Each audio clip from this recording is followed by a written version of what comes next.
mente, espíritu y alma. Tendemos a afirmar que la dicotomía o pareja mente y cuerpo es producto del pensamiento humano, que mente y cuerpo constituyen en realidad una misma cosa. Durante mucho tiempo influían recíprocamente, pero no estaban directamente relacionadas. Este modo de pensar no ha cambiado del todo. Nuestro proceso docente está todavía dividido entre educación mental y física, que no tienen nada que ver la una con la otra. Pocos maestros de educación física creen que pueden afectar a la capacidad de aprendizaje del niño con sus programas gimnásticos o atléticos, y en realidad rara vez ocurre así. Sin embargo, si la mente y el cuerpo son uno, la auténtica educación física debería ser simultáneamente mental y viceversa. El problema consiste en que aceptamos teóricamente el concepto de unidad, pero luego no lo aplicamos a nuestra vida diaria. Suponemos que se puede educar la mente de un niño sin prestar atención a su cuerpo. ¿Acaso logremos embutir algunos datos en su cabeza, por el miedo que le hemos inspirado de que no va a valer después para nada o de que lo vamos a castigar? Pero, desgraciadamente, esos datos o esa información no se convierten en saber mientras no se relacionen con la experiencia. Se nos escapa el hecho de que la experiencia es un fenómeno corporal. Solo se experimenta lo que tiene lugar en el cuerpo. La experiencia puede ser vivida o débil según el grado de vida del cuerpo.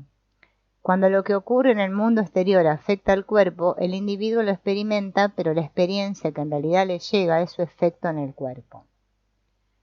El punto débil de la técnica psicoanalítica consiste en que pasa por alto el cuerpo del paciente en su intento por ayudarle a solucionar sus conflictos emocionales. Como no aporta ninguna experiencia corporal de importancia, las ideas que surgen en el proceso del tratamiento siguen siendo impotentes para producir cambios grandes en la personalidad. Se han visto muchas veces pacientes que han adquirido mucha información y algún conocimiento de su condición a través de años de psicoanálisis, pero cuyos problemas básicos siguen intactos. El conocimiento se convierte en entendimiento cuando va asociado con el sentimiento. Solo una comprensión profunda, cargada de un valor emocional fuerte, es capaz de modificar los patrones estructurados de la conducta. La mente ejerce una función directiva sobre el cuerpo. El individuo puede a través de su mente dirigir la atención a diferentes partes del cuerpo, con lo cual puede concentrarse más intensamente sobre esas áreas. Veamos un simple ejercicio o experimento. Extiende tu mano al frente con el brazo relajado y concentra toda la atención en ella durante 1 minuto mientras respiras con facilidad.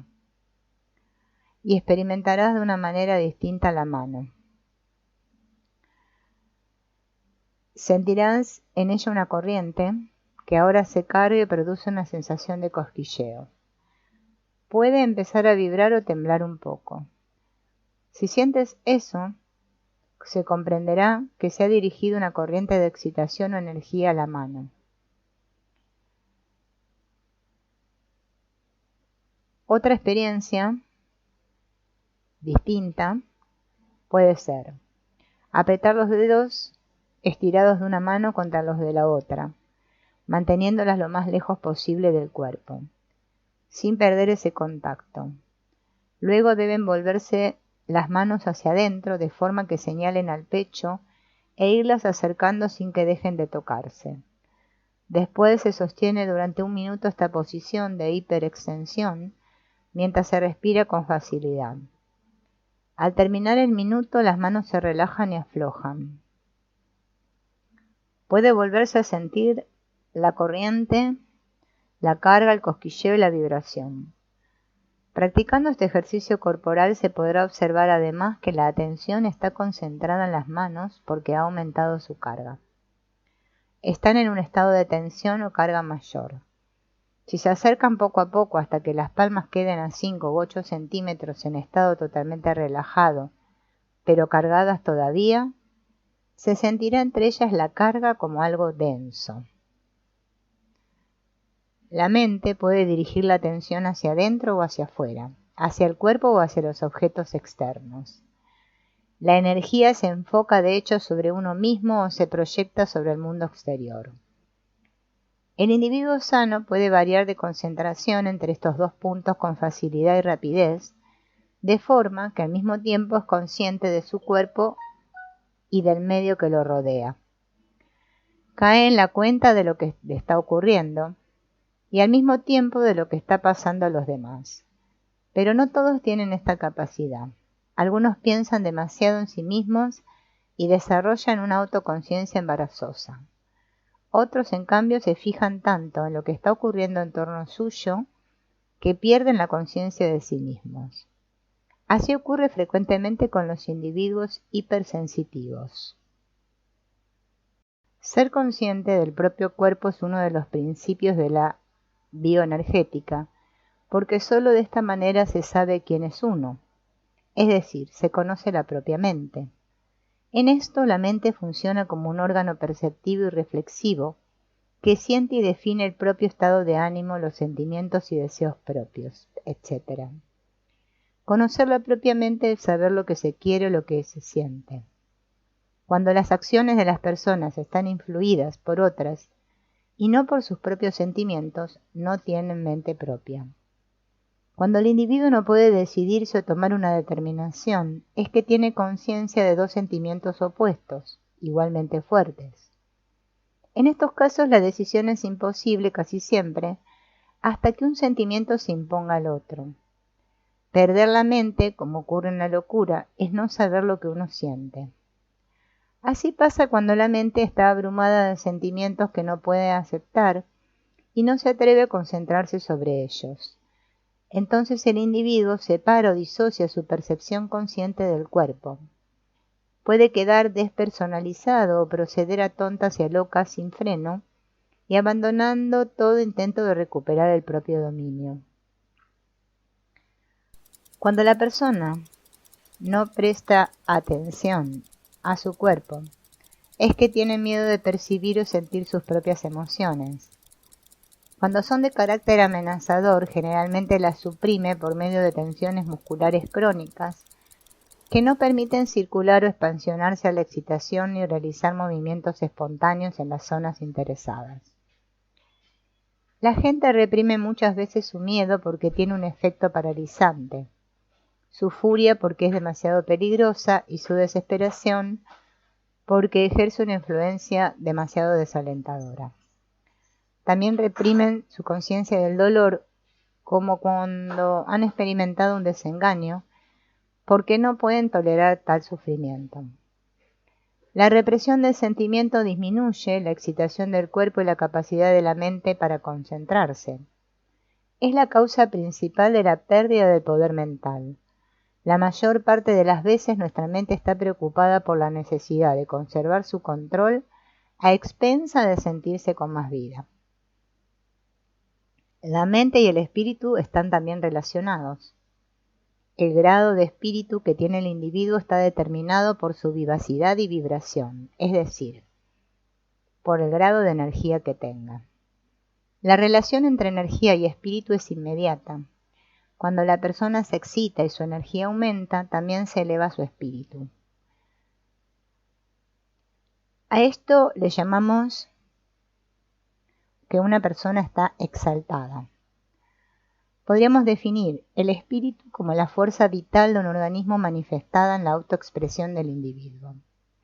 El espíritu de la persona la caracteriza como individuo, y cuando es fuerte lo hace descollar sobre sus congéneres. La fuerza o espíritu vital de un organismo ha sido asociada con su respiración. En la Biblia se dice que Dios sopló su espíritu sobre una pella de barro y le comunicó la vida. En teología, al Espíritu de Dios o Espíritu Santo se le llama neuma, que el diccionario define como alma o espíritu vital. Es un vocablo griego que significa viento, aliento o espíritu y tiene relación con pein, que quiere decir soplar o respirar. Muchas religiones orientales dan una importancia especial a la respiración como medio de comunicación con lo universal. También desempeña un papel importante en la bioenergética porque solo respirando profunda y plenamente se puede captar y recoger la energía necesaria para una vida más intensa y espiritual. El concepto de alma es más difícil de expresar que el de mente o espíritu. Lo que primordialmente significa es el principio de la vida, del sentimiento, del pensamiento y de la acción en el hombre, como entidad distinta y separada del cuerpo. Se la relaciona con la vida después de la muerte, con el cielo o el infierno, ideas demasiado elaboradas que la gente rechaza hoy en general, hasta el punto de que su mera mención en un libro como este, que pretende reflejar la realidad objetiva, puede alejar de él a algunas personas, que no logran conciliar la idea de una entidad separada del cuerpo con el concepto de unidad. Afortunadamente todos coinciden en considerar al alma como algo que está en el cuerpo hasta la muerte. Ignoramos lo que ocurre con ella en el momento de la muerte y después, pero es un problema que no nos inquieta, porque el interés fundamental se concentra en el cuerpo mientras vive. ¿Tiene el cuerpo viviente un alma? Esto depende de cómo se entienda la palabra alma. The Random House Dictionary presenta una cuarta definición de alma: la parte emocional de la naturaleza del hombre, la sede de sus emociones o sentimientos. Son sinónimos suyos espíritu y corazón. Esto no ayuda a gran cosa porque entonces podría uno descartar sencillamente la palabra. Puede tener el significado de que nos ayuda a entender a los seres humanos. Consideramos el alma como el sentimiento que tiene el individuo de ser una parte de un orden más vasto o universal. El alma es el sentimiento que tiene el individuo de ser una parte de un orden más vasto o universal. Este sentimiento debe surgir de la experiencia real de formar parte con el universo, o de estar relacionado de alguna manera vital o espiritual con él. El adjetivo espiritual está empleado aquí no en su significado abstracto o mental, sino como espíritu, neuma o energía. La energía de nuestros cuerpos está en contacto y se interacciona con la energía que nos rodea en el mundo y con el universo. No somos un fenómeno aislado. Sin embargo, no todos sienten esta conexión o contacto. El individuo aislado, enajenado o desconectado carece de la animidad, que siendo presente en las personas que se consideran parte de algo más grande que ellas. Nacemos conectados, si bien la conexión más visible, que es el cordón umbilical, se corta en el momento de nacer. Mientras estuvo funcionando dicho cordón, el feto seguía hasta cierto punto siendo parte todavía de la madre, aunque su existencia comienza a ser totalmente independiente después de nacer. Sigue conectado energética y emocionalmente con su madre.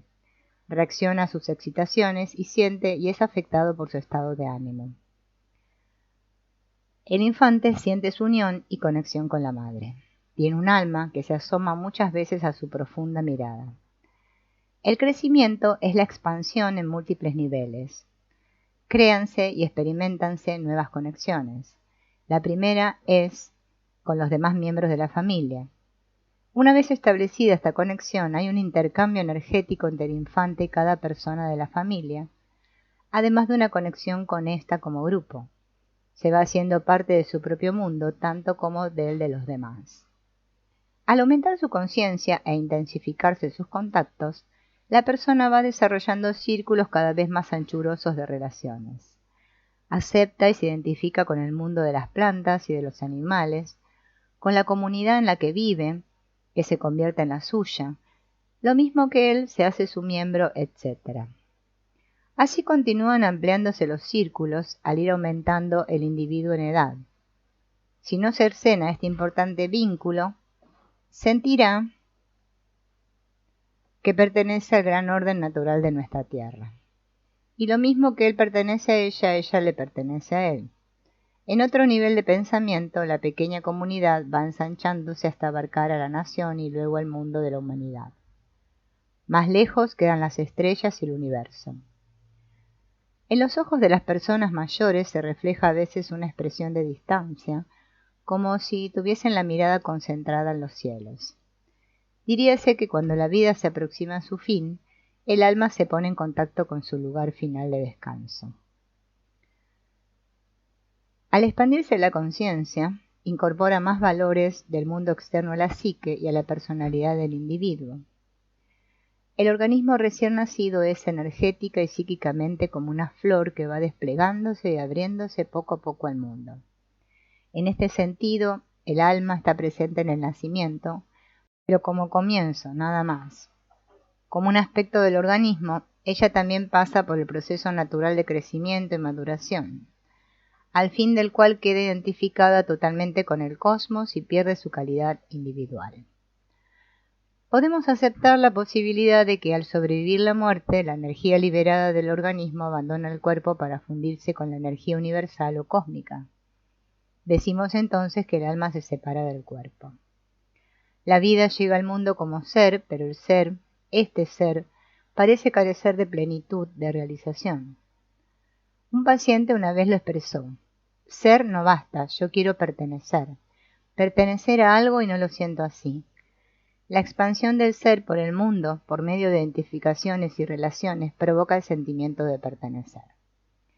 Esta sensación de pertenecer, que es una de las más importantes del organismo, indica la necesidad que tiene el individuo de contacto con su medio ambiente y con el mundo.